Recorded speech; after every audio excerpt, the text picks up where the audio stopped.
For laparoscopic suturing, we need usually 2 needle drivers and then a knot pusher, laparoscopic scissors, and it's always good to have a laparoscopic Babcock. Finally, you need 2 hemostats, 1 pair of straight scissors, and then of course suture.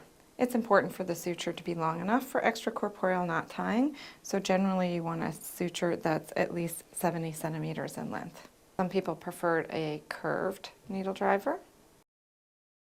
Knot pushers come both in open, and on this particular knot pusher you can see the groove there in the side, and that's what makes it an open knot pusher.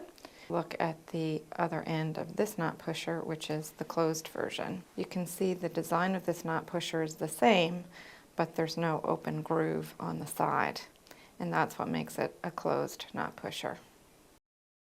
Laparoscopic scissors are pretty straightforward.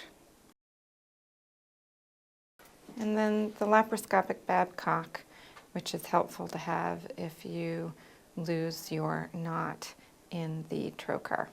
And we'll see this in action a little bit later.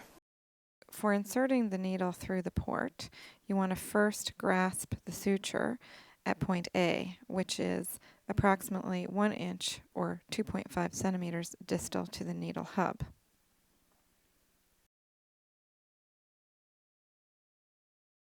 The free end of the suture is grasped with the hemostat so we don't accidentally pull it into the abdomen.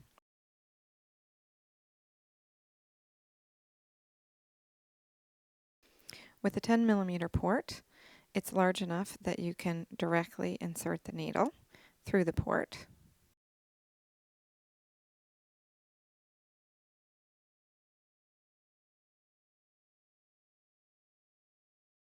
The needle won't fit through a 5 millimeter port, so we have to perform a special maneuver to be able to insert the needle in this circumstance.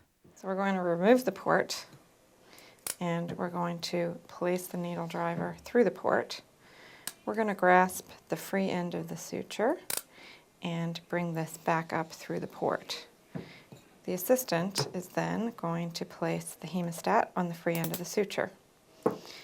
We then reintroduce the needle driver through the port, and the assistant is going to present the suture that we're going to grasp approximately 1 inch behind the hub of the needle. Then we're going to pull back the slack, and now we're ready to reintroduce the needle and the port to the abdomen. So through the already established port site, we're going to directly insert the needle, and then we advance the port over the instrument. Now, I was taught about points A, B, and C by Grace, Janik, and Charlie Coe. These are important for loading up the needle to do a throw. So you've already got the suture at point A. Then your other hand with another needle driver will grasp point B, and you're able to manipulate the needle into the correct position to then grasp point C with the needle driver in your dominant hand. You're going to try to insert the needle at approximately a 90-degree angle to the tissue, and then grasp the needle with your other hand at, again, approximately point B. Then we're going to pull through a little bit of slack before we actually try to withdraw the needle from the abdomen. And this just minimizes the amount of tension on the tissue itself. And again, through a 10 millimeter port, we can pull the needle directly out through the port. For a 5 millimeter port, again, the needle's not going to fit. So what we do first is we've stored the needle somewhere in the abdomen, so we'll go back and get it, and then we'll just do the reverse of what we did to put the needle in the abdomen. So we pull the port out first, and then we pull out the needle driver.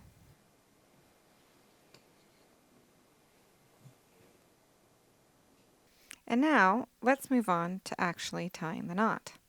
We'll do our first throw. So the important thing here is the Y. And the reason the Y is important is we can loosen tension on one side or on the other, depending on how the knot is running. Rest the knot pusher on your thumb and that allows it to be steadier.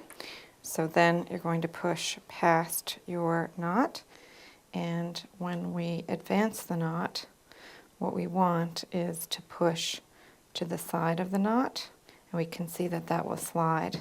If we try and push right on the knot, then we see that the knot won't slide. So again, push to the side of the knot versus pushing on the knot. And in one fluid motion, you're going to advance that down.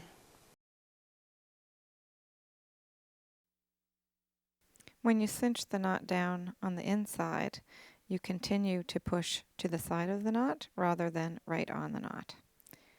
And then as you remove the knot pusher, it's very important to maintain tension on the suture until you've tied the next throw and you've secured that knot, just like you would do if you were doing an open tie.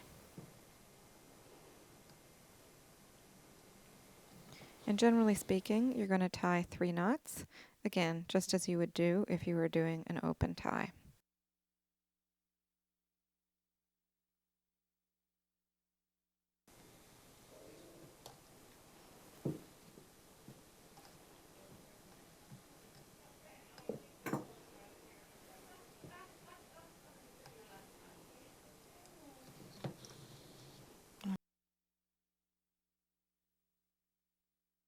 And then you can look at your nice square knots.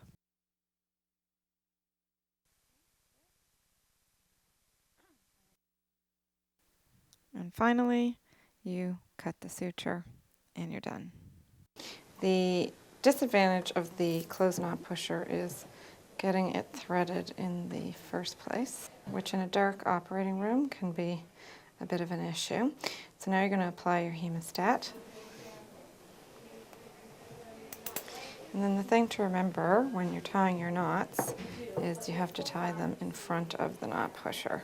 But otherwise, the principle is the same. Again, we're pushing past the knot to cinch it down.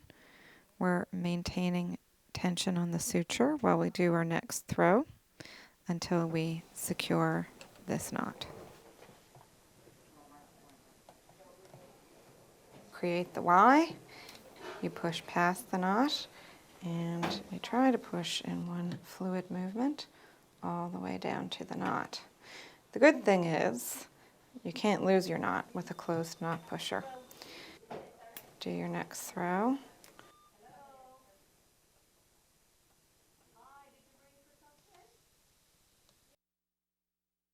And it's important to lay down a square knot.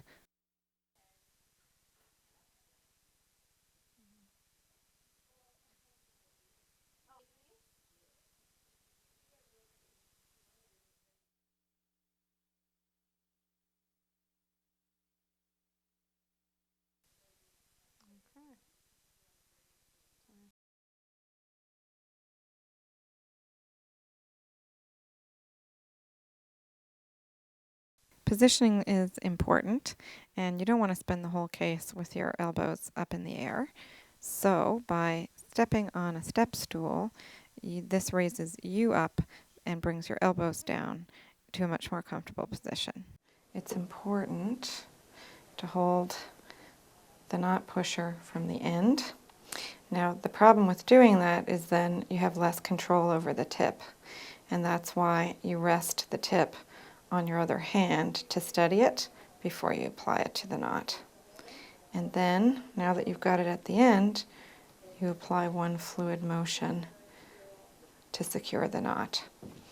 What happens if you try holding the knot pusher in the middle, which is what people's tendency is to do so that they have better control of it when they're applying it to the knot, you get so far down and then you have to let go and put your hand back up, and then inevitably you lose your knot.